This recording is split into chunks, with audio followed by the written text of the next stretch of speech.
네, 이슈피플 2부 출발했습니다. 첫 코너 휘핑 뉴스 시간인데 오늘의 가장 핫한 이슈만 휘휘저 전해드리는 최휘의 이슈 브리핑 휘핑 뉴스 최휘 아나운서 나와 있습니다. 어서 오세요. 네, 안녕하세요. 어서 오십시오. 네.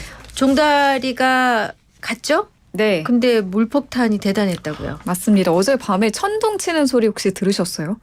못 들었는데 는 엄청 큰 소리로 네, 크게 쳤습니다. 전 못 새벽에 들었어요. 깼어요. 깜짝 놀라서. 예. 네. 비도 정말 많이 내려서 곳곳에 피해 상황이 있었고요. 네.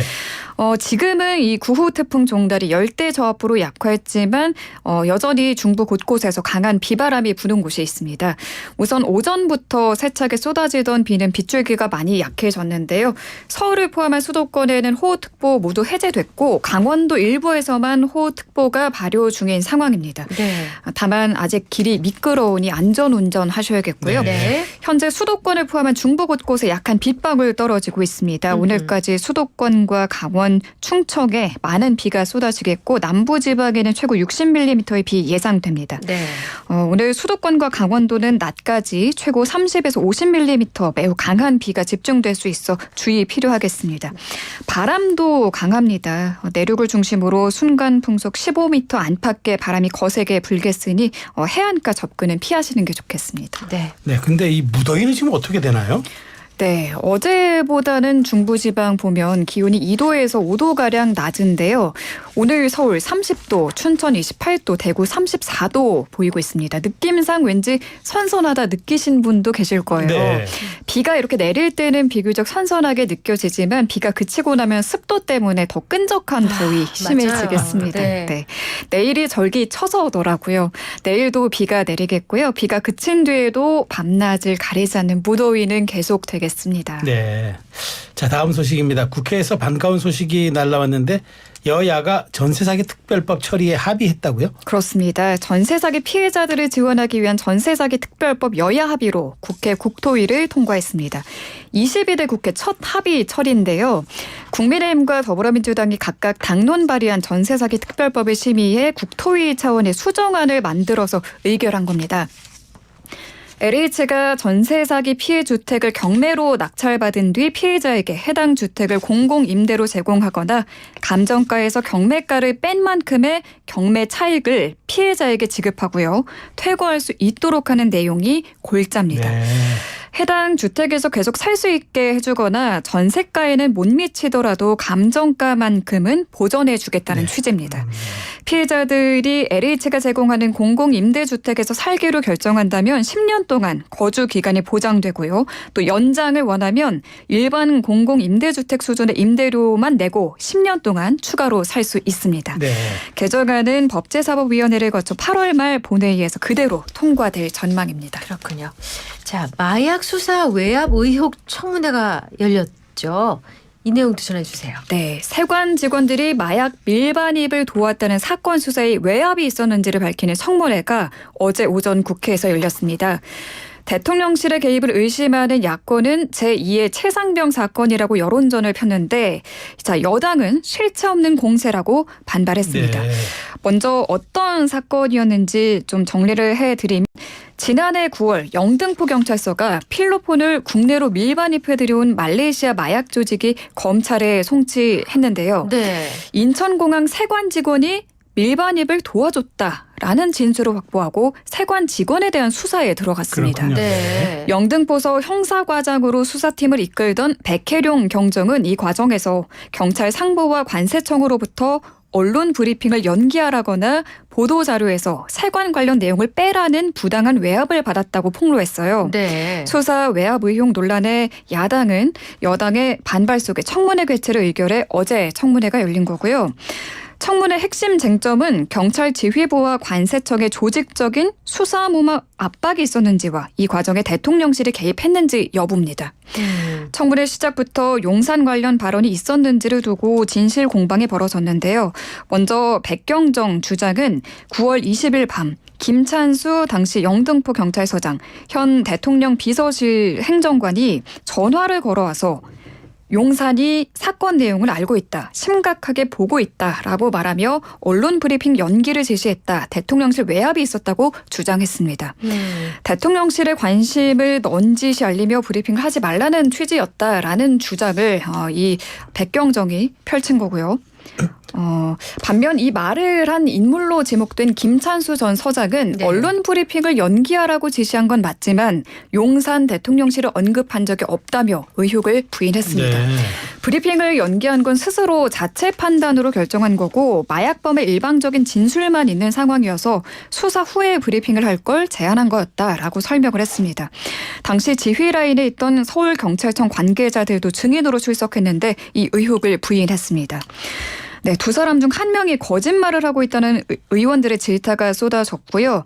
지금 양쪽 주장을 입증할 뚜렷한 증거 없이 양측 말이 첨예하게 엇갈리는 상황이라 결국 고위공직자범죄수사처의 수사를 통해 이 의혹의 실체가 밝혀질 전망입니다. 현재 백경정의 고발로 공수처가 이번 사건을 수사하고 있다는 것까지 전해드립니다. 네. 알겠습니다. 자, 다음 소식은 아직 여운이 가시지 않은 그 파리올림픽 관련 소식이네요. 네, 우리 한국 스포츠의 저력을 확인했던 2024 파리올림픽 관련 소식인데요. 역대 최소 규모로 나선 우리 선수단 1976년 몬트리올 올림픽 이후 역대 최소 규모로 나섰다고 하죠. 네. 이번 파리에서 금메달 13개, 은메달 9개, 동메달 10개 따내며 종합 8위로 마무리했습니다. 휘핑 뉴스 시간에도 이야기를 나눈 적이 있죠. 대한체육회가 개막전 내놓은 금메달 5개 전망치. 그러게요. 네. 우리 선수들을 너무 과소평가한 게 아니냐 했었는데요. 알고 보니 체육회는 애초부터 최대 금메달 16개까지 기대한 걸로 나타났습니다. 네, 예상 금메달 규모를 축소 발표한 건데요. 조선일보 단독 보도에 따르면 20일 국민의힘 진종호 의원실이 대한체육회에서 받은 파리 하계올림픽 대회 경기력 분석 세부 자료를 보면 체육회는 금메달을 최대 16개까지 가능할 걸로 봤습니다. 그런데 예상 금메달 규모 발표에서 5개로 전혀 다른 결과를 내놓은 거죠. 아니, 이거 왜 그랬을까요? 네. 금메달 개수뿐 아니라 최종 예상 다른 부분이 있었는데요. 탁구는 아예 메달이 없을 걸로 봤고 수영에서 황선우와 김호민 선수를 유력 금메달 후보로 꼽았습니다. 실제로는 동메달 1개를 획득했고요. 스포츠 경기라는 게 변수가 많은 걸 감안하더라도 이 체육회의 최종 예상 허술한 대목이 적지 않아서 경기력 분석 자료를 제대로 참고한 건지 의문이 든다는 지적이 나옵니다. 그러니까 당초에 16개까지로 집계를 해봤었는데 네. 5개라고 했던 거는 중간에 뭔 일이 있었다는 거잖아요. 왜 축소한 걸까요? 체육계에서는 이렇게 보고 있습니다. 목표를 높여 잡았다가 경기에서 부진했을 경우 화살이 돌아올 걸 두려워한 걸로 보인다. 그래도 네, 그렇지. 비난받을까 무슨 봐. 행정을 이런 식으로 해요? 네. 또 엘리트 체육 예산 확충을 노린 것 같다는 얘기도 나오고요. 신동광 체육회 훈련 본부장은 최대한 신중하게 확실한 금메달 후보만 전망했다. 선수 경기 당일 컨디션이나 대진운 등 변수가 작용한 결과라고 설명을 했습니다. 이거 좀 설명 아무리 들어도 이거는 그러니까 좀 심했어요. 설득력이 떨어집니다. 자, 마지막 소식 듣죠. 네, 마지막 소식 비보와 정보 가져왔습니다. 일단 정보인데요. 내일 오후 2시 정각에 1분 동안 사이렌이 울립니다. 놀라지 마시고요. 전국에서 내일 2시부터 20분간 공습 대비 민방위 훈련이 실시되는 겁니다. 네. 이번 훈련은 미사일 도발과 같은 공습 상황이 벌어졌을 때 어떻게 대응하면 되는지 국민의 대응 역량을 강화하기 위해 전국에서 이루어지는 거고요. 다만 지난달 호우 피해로 특별재난지역으로 선포된 충북 영동군과 전북 완주군 등 24개 지역은 훈련에서 제외됩니다. 진짜 오랜만에 하는 건데요. 그러니까요. 그렇죠? 네. 근데 2시에 이제 정각 사이렌이 울릴 거 아닙니까? 네. 그럼 어떻게 해야 되죠? 네, 신속하게 가까운 민방위 대피소는 안전한 지하 공간으로 대피해야 하고요. 20분 뒤 경보가 해제되면 일상생활로 복귀하시면 됩니다.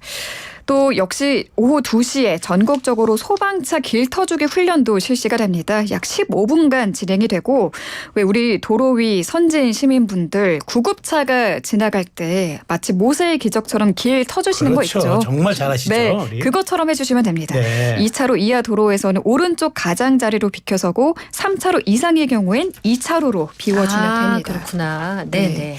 정보는 다 드렸고요. 비보는요. 이 민방위 훈련을 YTN YTN 라디오에서 실시간 중계를 합니다. 네. 네, 그런 관계로 내일 하루 휘핑 뉴스 쉬어 갑니다. 안 돼, 안 돼. 네, 저에게만 비보는 아니 아니죠. 안 돼요. 근데 아직 안 되지만 네. 이 훈련이 너무 중요해서 그럼요. 또 이게 그냥 무작정 최희 아나운서 잡을 수도 없고 맞아요. 네. 참 안타깝습니다. 알겠어요. 저는 내일 하루 하루- 쉬고 네, 목요일에 다시 금요일 날 열심히. 오시는 거지? 금요일 날. 아, 그렇죠. 네, 금요일에 네. 다시 오겠습니다. 자꾸 목요일을 생각하시나요? 아, 자, 알겠습니다. 자, 이제 휘핑 뉴스는 모두 전해주셨고 휘핑 퀴즈 내주세요. 네, 오늘의 휘핑 퀴즈입니다. 내일 오후 2시부터 20분간 전국에서 이 훈련이 실시되죠. 공습 상황에서 국민의 대응 역량을 강화하기 위해 실시되는 이 훈련은 무엇일까요? 좋습니다. 네. 영과 날못 힌트 요정 나왔어요. 아 영과 날 이제 줄입니까? 너무 영양과다 날지 못한 거죠. 걸어서 나왔습니다. 네. 자, 또 주관식 어려운데 자 히트 나갑니다. 네. 국민 여러분, 지금 이 시간부터 경계 공습 경보를 발령합니다. 라고 시작하는 훈련입니다. 네. 이러면 우리 바로 대피해야 되는 거 아시죠? 리얼했어요. 네, 리얼했어요. 아시죠? 오늘도 바로 이 훈련입니다. 복이 없죠. 복이 없습니다. 네. 샵 0945 우물정 0945 단문 50원 장문 100원 유료 문자 있고요. YTN 라디오 앱 유튜브 이슈앤피플 댓글창에 정답 보내주시면 되겠습니다. 최희 아나운서랑 여기서 인사드리죠. 금요일에 만나요. 네. 잘 들었습니다. 고맙습니다. 자,